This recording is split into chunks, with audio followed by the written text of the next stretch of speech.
Jean-Yves, bonjour. Bonjour Émeric. Maire délégué d'Ouin. Oui. On va parler de la relation entre les habitants et le tourisme. Mais quelles sont les évolutions à venir du tourisme? Alors, Ouin est un des plus beaux villages de France, donc accueille 200 000 visiteurs par an. C'est aussi un héritage de tout ce qui a été fait depuis une soixantaine d'années en termes de travaux et d'actions de nos prédécesseurs qu'on a en charge. Et effectivement, le tourisme a un impact sur la vie quotidienne des gens. Comment ça se traduit du coup? Quelles sont les problématiques que ça engendre? On a des touristes qui sont plus consommateurs aujourd'hui de tourisme et qui ont tendance à considérer que notre village est un parc d'attractions quelquefois, qui ont des comportements un peu agressifs vis-à-vis de nos habitants. Donc il faut gérer ça. Vous avez des outils, comment ça se passe? Des outils, nous en avons. Nous avons déjà mis en place un certain nombre de choses, des bornes escamotables pour éviter des circulations parasites dans le village. Oui, en voiture aussi, oui, bien sûr. Voilà. On a mis en place un groupe de travail avec nos habitants, les associations, les artisans, pour discuter de ces soucis-là, de les connaître, d'être à l'écoute de ce que les habitants peuvent nous remonter comme information. Et à côté de ça, on trouve des solutions. Oui, finalement, la communication reste un outil principal.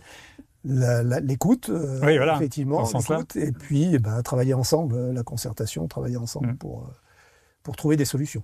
Alors pour revenir à l'évolution, vous avez des perspectives? L'évolution elle est difficile à maîtriser. Le tourisme des années 80, c'est pas celui des années 2000. Et celui de 2020 est encore complètement différent du précédent. Les réseaux sociaux comptent beaucoup dans la promotion de notre village. La volonté aussi politique de faire du Beaujolais une destination touristique dans son ensemble font que nous, la publicité, la notoriété du village, on ne la maîtrise plus. Donc on n'a plus les moyens de contrôler cet aspect-là. Vous gardez la main là-dessus alors? Justement, par rapport à ça, les évolutions sont difficiles à prédire. On sait que de toute manière, l'augmentation de la fréquentation sera constante dans les années à venir. Le poste que vous occupez, il a été créé pour vous ou il était déjà créé? Est-ce que ça a rassuré les habitants qu'un poste comme ça soit créé pour faire le lien entre les habitants et les touristes?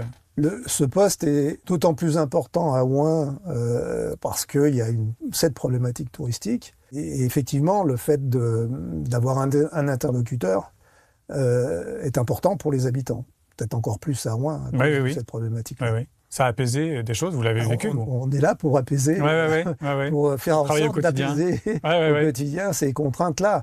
L'objectif, c'est d'atténuer, en tout cas, ou de faire en sorte que le tourisme impacte le moins la vie quotidienne des gens. D'accord.